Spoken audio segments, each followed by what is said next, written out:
basically told Bon pound sand, so we're gonna arrest him. All right, let's go. Do we have to mask up? We don't have it. Mask up. And they pretty much told him to go pound sand. Did they? Yeah. They think he's gonna arrest them all. What happened? Good.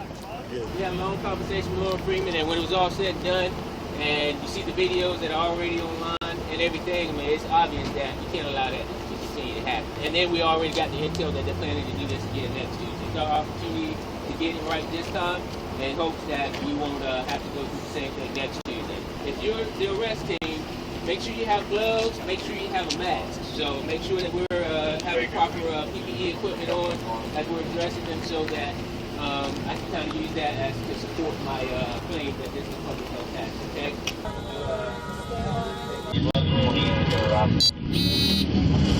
Thank you. We didn't have to arrest her. We good with that? I have a right to peacefully assemble. God bless America! 3 years ago, the Raleigh Police Department made a stunning declaration. Protesting is a non-essential activity. The department made this statement after Raleigh Police dispersed a peaceful assembly who had gathered to protest the governor's unprecedented stay-at-home order.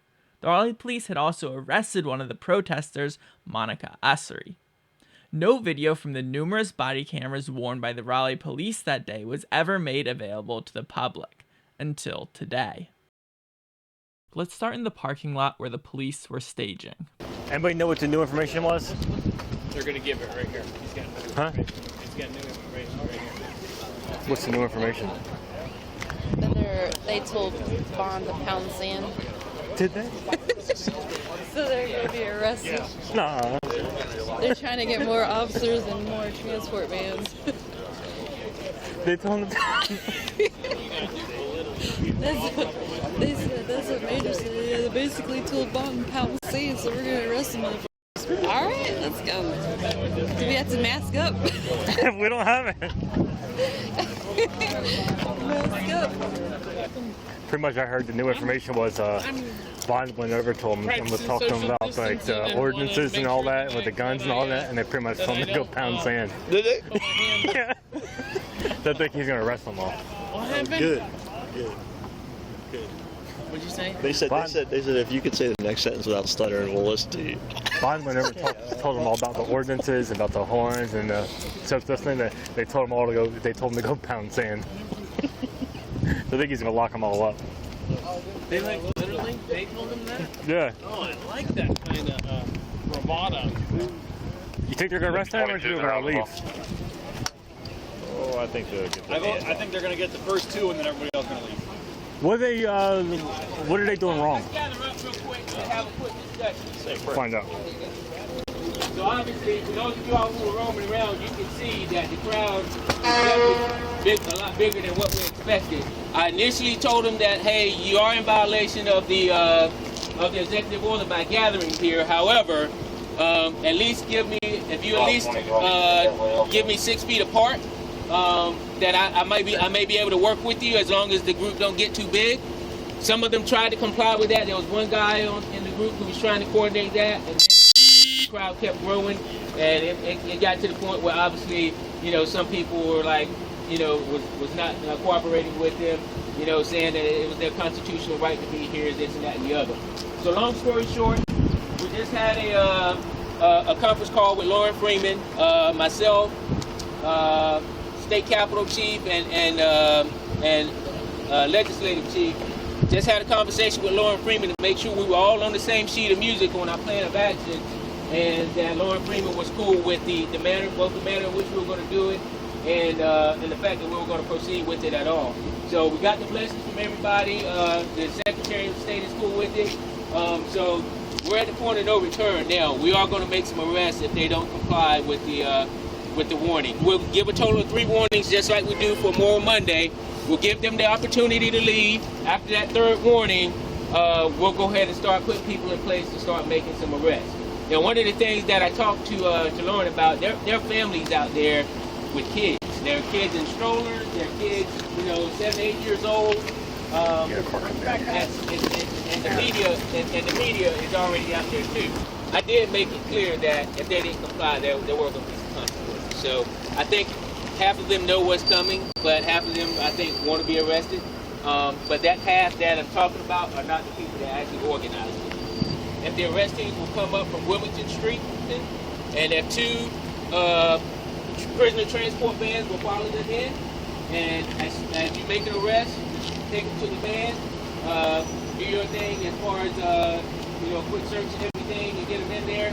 In the meantime, you guys go ahead and start setting up the processing area in downtown district. Once we roll up and people start to leave, let them leave or whatever, let's kind of be tactful about who we pick to start off with.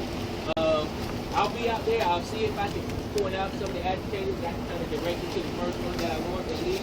But if I'm not in a position to do that, then when you get out, try to avoid a parent. Basically, what I'm trying to get at. If they got kids with them or whatever, try to avoid the parent being one of the first ones. What I want to do is make an example out of a couple. And what I'm hoping is once we start locking up a few of the agitators, that the rest will just automatically disperse. Okay.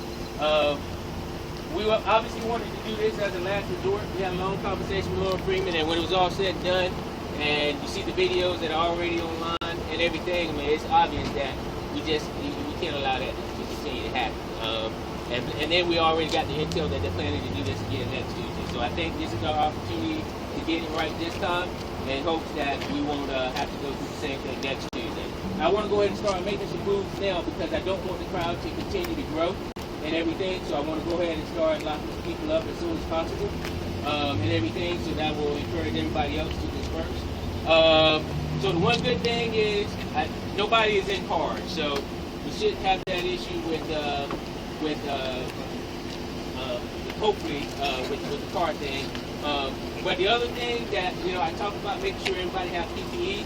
So make sure that if you're the arrest team, make sure you have gloves, make sure you have a mask. Because one of the things that I'm going to say in my address to them is that this is a public health hazard because you all are gathered and everything. So knowing that this is a public health hazard, we need to treat this as such. So make sure that we're having proper PPE equipment on as we're addressing them so that I can kind of use that as to support my claim that this is a public health hazard, okay? You all cannot gather here. You are in violation of the executive order by the governor, okay? By gathering here, you are in violation of the executive order, okay? This large gathering is also a public health violation, okay? So at this point, I'm going to ask you all to disperse. I'm going to ask you all to leave the city sidewalk. I'm going to ask you all to leave the parking lot. If you all leave, no harm, no foul. If you fail to leave, if you do not disperse, you will be subject to a physical arrest and taken to the Wake County Jail. Okay? This is your first opportunity to leave. If you leave, there will be no problem. If you do not leave, you will be arrested. Although the protesters by the road make some noise, by the third warning, they are all out of there. However, Captain Bard was incorrect when he claimed that nobody is in cars. In fact, most of the protesters were hanging out by their vehicles. After all, the social media posts had encouraged people to honk their horns regularly. And on the opposite side of the parking lot, where me and Monica were both parked, it had not been possible to hear the police announcements over the engines and horns. By the time the police made it to our corner, nearly everyone had left without resistance. They had not found anyone to make an example out of. So, when Monica Ussery approached on foot to give her stepson her keys and pack up her car, she was not allowed to leave on foot. As her stepson is driving off, the police determine she will be arrested and move to block the direction she has come from. We're gonna have to arrest her. You gotta leave, man. We good with that?